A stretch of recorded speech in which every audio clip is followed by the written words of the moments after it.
Hello everyone, they will be seeing a scenario of what if Russia declared war on Belarus. So how this happened? We're saying a coup happened and Belarus became democratic.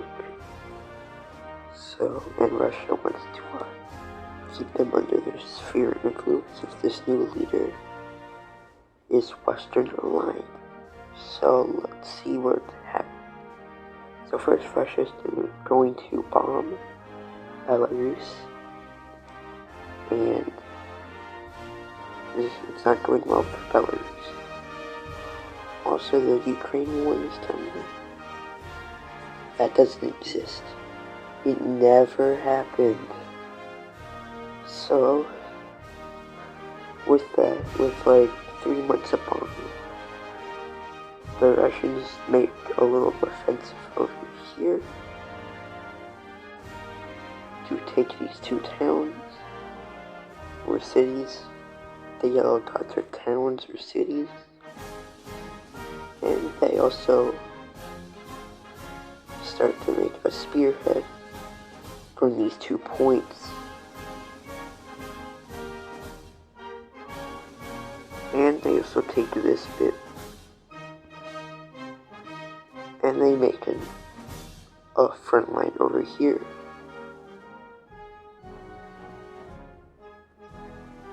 Now, what is Belarus's response?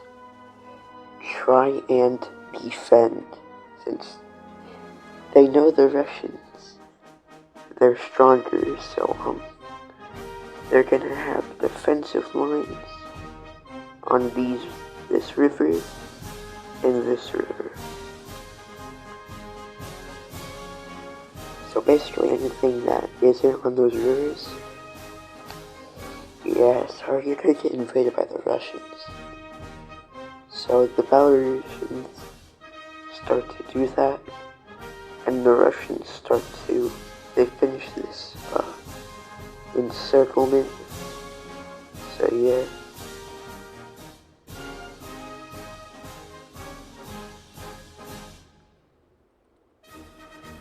And they start to take that, and they're starting to get closer to the defensive line.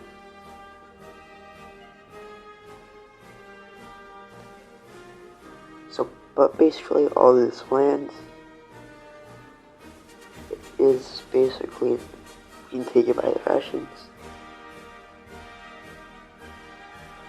So, after like months of fighting, because the Belarusians are still fighting the Russians, but they're not winning any battles, and if they do, they're making small wins, which is small. I know, right? Crazy. So the Russians get stalemated on the front over here with a heavy Belarusian military presence. But over here, that doesn't happen.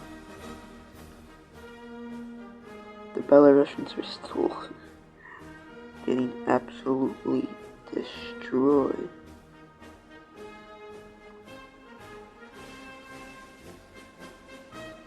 As you can see over here, they have met the river, and they got the Belarusian defenses, which had like 5 weeks to prepare. So they're pretty prepared, and it's a pretty good defense. As this front, it gets closer to the river, and then they meet it over here.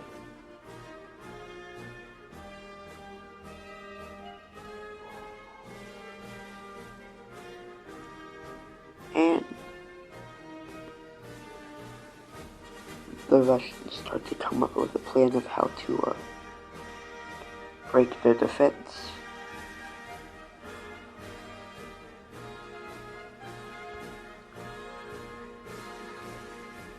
on this river.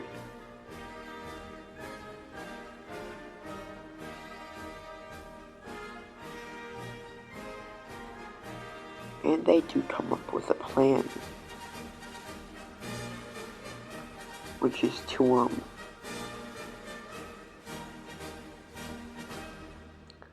just bomb it. I know, great plan.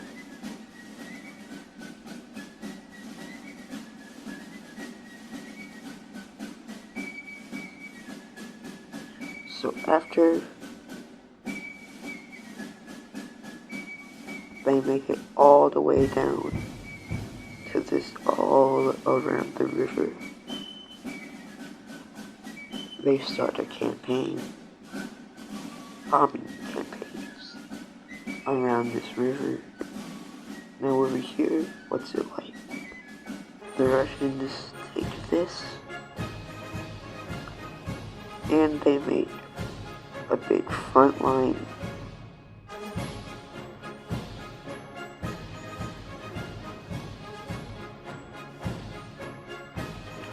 As you can see here, on all fronts, the Belarusians are losing or have stalemated.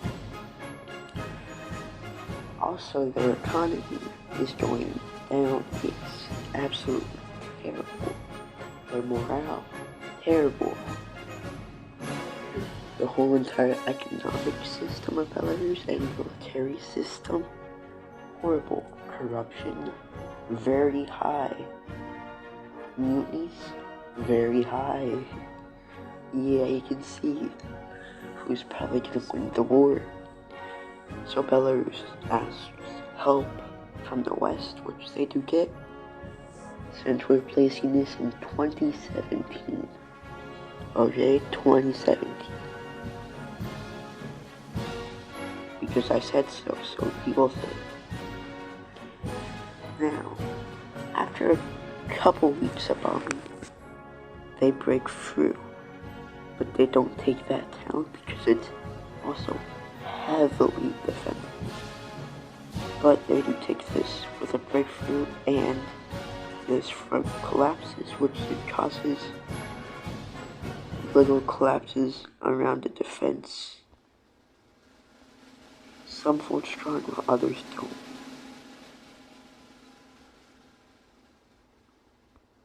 So basically, now what does Belarus do?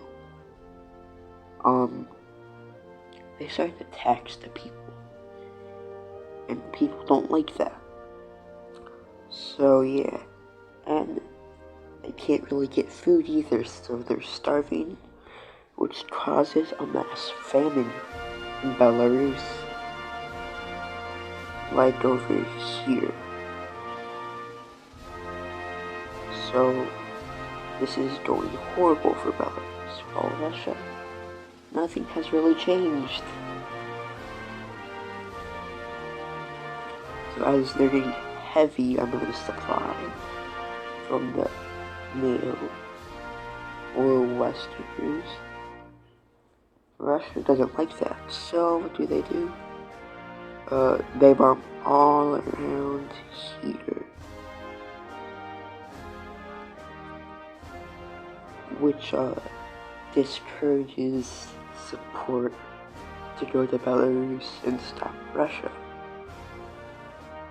So support is slowed down and they don't get as much support as they were getting earlier, which causes morale to go down and they lose this front and the whole defense collapses. And something new is gonna happen after this. And they also take this town. You'll see what it is. A rebellion! Yeah. So, basically, this rebellion also says to Russia, let's be friends. And once we win the war, I get to take all the Belarusian lands and be your ally. And what does Russia say? I agree. So yeah, and now what does this rebel group do? Well, first of all, small pockets of it start to go everywhere, and a couple near the capital, and one very close to the capital. But also there's a big one over here, which is also close to the capital, and one over here, capturing these two places.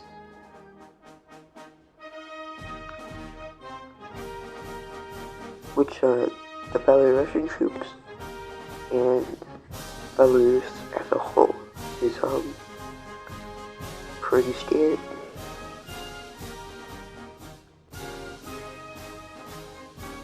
As you see here, yeah,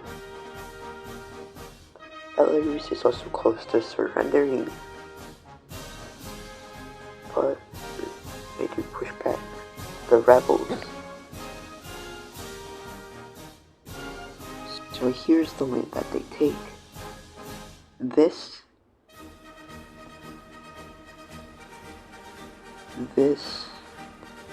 that, parts of this,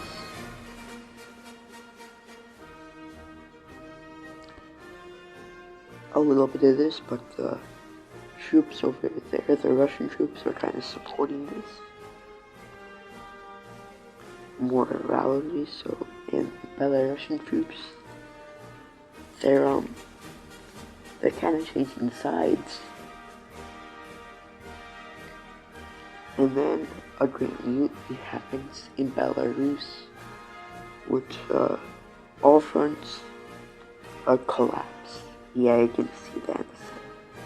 As you see here, the Russians start to push pretty far.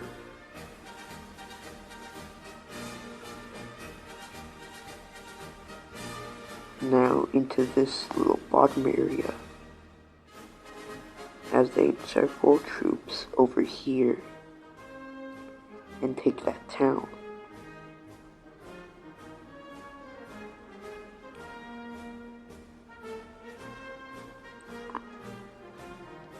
And now they also start to paratroop. They paratroop here, here, here. Now how are they getting this far? Well, first of all, they have air supremacy, so I don't know what you're thinking. They also take this, this, this, this, this. They just kind of encircle it and then take it. This, this, this, this, this, this, this, this, and this. So, yeah, they just took all the towns.